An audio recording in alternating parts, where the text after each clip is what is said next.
Hey everyone, what's up? Hopefully this is being seen upright. If not, I'll just have to do this all over again later.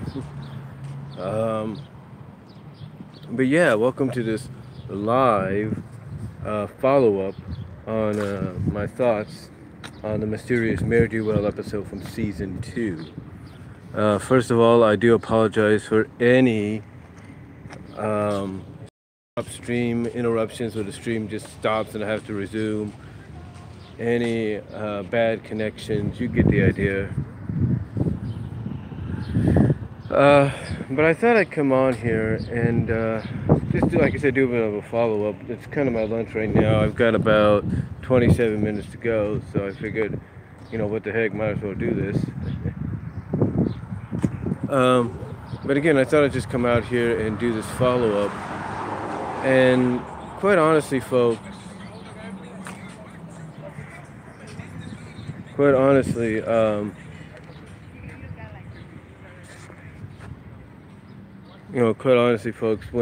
what I said during the first video, I do stick by a lot there, because I do kind of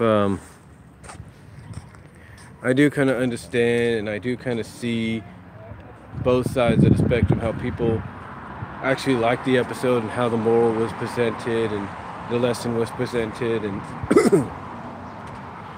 and how it was done and to be presented that way. But I could also see how people feel that it was not exactly the best way, if not the best way to do it, because I hear that a lot of people feel that it was kind of like you're betraying your friend's trust by not just coming out, taking her aside, maybe having her meet you somewhere so you can pretty much talk about what's going on. Kind of basically sit her down and say, hey, look, you need to cool it down. You need to cool your jets about this whole, hey, I'm a hero kind of deal. And before something bad happens, and then if that doesn't work, then do what you have to do. Which a lot of people agree would have been the more suitable thing. Like, hey, at least attempt to talk to her first, and then if that doesn't work, then use the vigilante idea as plan B. And, like I said, I stick by what I say in the last video. Because one thing that I brought up, I think, just briefly, was Rainbow, despite how she might be showcased sometimes, has shown that she can be very intelligent. That she could, put the pieces of the puzzle together. She can add all the clues together when necessary. Sometimes depending on who writes her character for the episode, it varies. But there have been times, like I said, where she has shown that she has a very intelligent intellect that allows her to put all the clues together to figure out what's going on. And quite honestly, when I think about it more, again, I stick by what I say in the last video, but the more I think about it, the more I think, if there's one thing, and I did say this in there, that I feel could have been done, is at least don't make it obvious, don't make it oblivious to someone like Rainbow Dash that all of a sudden here comes this new vigilante hero, and suddenly this vigilante hero has all these abilities that are similar to her friends. What would have made it more intriguing, and I said this and I stick by it, is it could have added conflict, because you could have had a lesson learned. And some people even brought this up. Some people even did follow-ups even recently. I think Sir Nicky MP did a video recently, a follow-up on this recently, on how he would have written the episode. But basically the point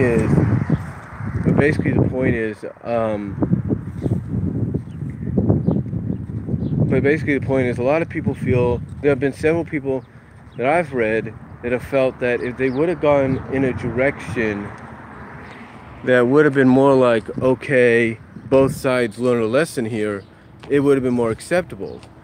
And I can kind of see where they're coming from with that. I kind of see where they're coming from with that, because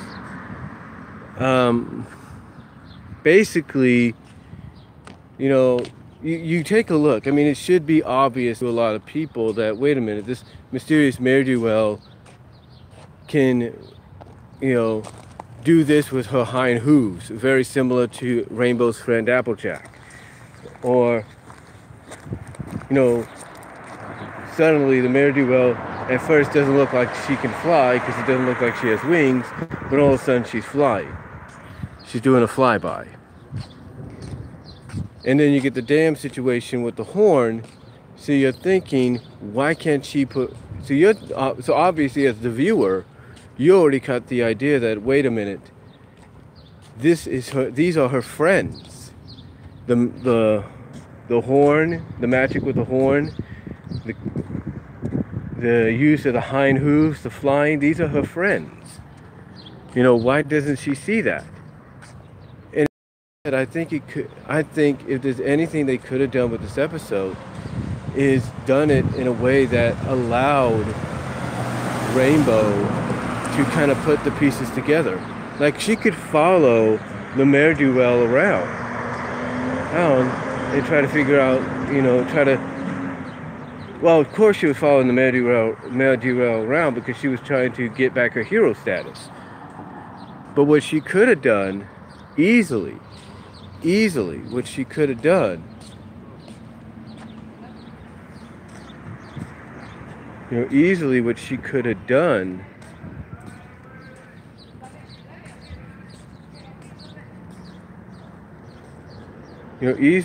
could have done is every time she would follow or meet up with this ne'er-do-well, she could, and yeah, I understand sometimes taking notes or trying to remember certain things that, you know, put things together, kind of get all the information needed.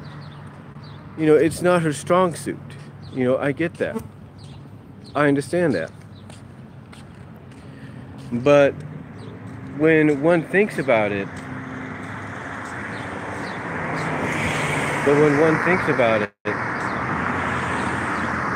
this should have been an example to where she did put that together, that she was able to put the pieces together. I mean, all she had to do is every time she would encounter the ne'er-do-well, she'd put the pieces together. She'd be like, wait a minute. You know, she'd have to, I mean, here's what you do, and I know it's complicated to think about, you know, how you would rewrite an episode, or how you feel it would be done better, especially on the fly and unscripted. But basically, I think all they had to do really is just have Rainbow sit on a cloud after the 3 encounters and the flyby, and put the pieces together. You know, put the pieces together so that even if at first she's like, nah, it couldn't be them. My friends would never do that. So that when you lead into the scene at Sugar Cube Corner, and she hears her friends complimenting and basically bragging how good this ne'er-do-well is, you know, in all the recent activities, instead of having her sulking, which you could still do, you could have her suddenly have a sudden epiphany that what they're doing is essentially bragging as if they did it. Basically, you could have her come out and, you know, basically right there while she's sulking and she's hearing all these praises that her friends are giving the ne'er-do-well, then you could have her then right then and there, you could give her a sudden epiphany, a sudden realization, like, wait a minute, this is making it sound like they did it and not the ne'er-do-well. And then boom, all the clues and stuff that she put together, you know, why.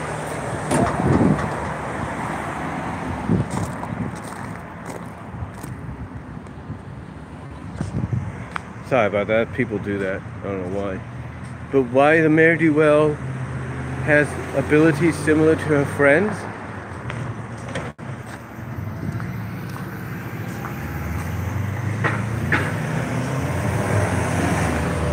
You know, like I said, why Mare has abilities similar to her friends? She could certainly put all the pieces of the puzzle together and realize, you know, because like I was trying to say before the interruption there, you know, as soon as she's hearing her friends giving all this praise to the Mare you know, so she can have this sudden epiphany and this sudden realization, like, wait a minute, they're making it sound like they did all this stuff and not the Mare and then that's when she has that realization, like, wait a minute. That, you know, and well, basically the realization comes, I should say, when she realizes that them putting all this praise together and everything. Thing for the Mare you know, like I said, and I know I'm repeating myself, so I do apologize. But she could end up, while she's sulking, put the pieces together and realize, wait a minute, because at first she can get the first thing she can kind of sulk and think to herself about is, wait a minute, you know, they're making it sound like they did all this great stuff and not the Mare and then it could suddenly dawn on her, like, wait a minute, all the clues that she had and the similar abilities that Mare has to her friends, that's when she could suddenly have the epiphany, have that realization, like, wait a minute, my friends are the Mare and then right then and there it may cause some conflict, and I'm sorry if I took so long to get to this point, but it may cause conflict. But you could actually have her interrupt them praising the Mare and say, will you guys knock it off? I suddenly come to the realization that the Mare is actually you guys. And you could have her then, after confronting them about it, say, and basically looking them straight in the faces, said, and if that's the case, why didn't you guys just talk to me instead of pulling this stunt? You know, right then and there, she could get the truth out of them. And you could have them finally say, or at least maybe Applejack, because Applejack knows her probably better than anyone. You could have Applejack go like, well, Rainbow, we would have talked to you, but I've known you for a long... Well, you could have Applejack maybe first be the first one to say, well, Rainbow, we were going to talk to you, but since I know you well enough, talking to you wouldn't have made any difference, so we had to go this route. And there you go. It may cause some conflict, but what it does is it puts a little conflict into the friendship, puts a little bit of strain, which we're used to seeing, and actually makes the show good. Makes the show the great show that it is today at times. And then you can build to the moment to where, let's say the mayor wants to have this honorary day, you have the Mare come out, but you don't just have one, you have you have 5. You have Twilight, you have 5 Mare and even though this might throw the town for a loop a little bit, you have them then unmask, reveal who they are, and then admit that they did this because they were trying to help. They did this originally with the intention of trying to teach their friend Rainbow Dash a lesson in humility and how to be a true hero. But they've also realized that maybe they should have talked with her first. But by doing so, they showed that they were not being true friends, and that true friends actually try to talk things out first instead of doing something behind the other's back. That's basically how it could have worked. You could have had that moment. Sure, the town would have been like a little confused, like, you know, what's going on, you know, why? Even the mayor, unless the mayor was in on it, could have been like, what's going on? And then, like I said, you could have the main 5, mostly Twilight, come out and admit the reason they did it, but found out in the end that they were wrong in doing it because they should, if they were really friends, if they were true friends, they should have just talked to, they should have just straight out talked to Rainbow first to try to get her to stop or to calm it down, you know, kind of cool it down. And then Rainbow, she could hear this from above and realize that, okay, and then Rainbow, she could hear this from above from a cloud, and then she could start realizing that, hey, you know, yeah, it was wrong for my friends to do what they did, but they did have the best intentions in mind to try to help me not, you know, go, you know, take this whole hero worshiping way too far. They could have done it that way. They could have done it similar to in that manner. And I think anybody watching this live or watching it later after it's been uploaded knows it's probably the best route they could have gone. Because think about it. If you are Rainbow Dash, if you're Rainbow Dash, and you put all the pieces together and you confront your friends about it, don't you think maybe after you hear your friends admit that they were wrong in doing what they did and that they should talk to you first? This would probably be the best solution. And then by hearing them publicly apologize for what they did, you could also realize that, yeah, you know, it was wrong for them to do what they did, but they were just trying to help me. You could have conveyed the same lesson, but done it in a way that was more understanding and more acceptable. And it wouldn't have made any of the characters, mostly Rainbow, look stupid. Because like I said, Rainbow, despite how you feel about her, can be presented as a very intelligent character that could put the pieces, that could take all the clues that she has and put them together. And put them together to the point that all it takes is one last clue or one last thing, piece it all together into one whole pie, if you will, and that's it. And that's it. So overall, though, again, I stick by what I said in the original video, that I understand where both sides are coming from and how they both feel about this.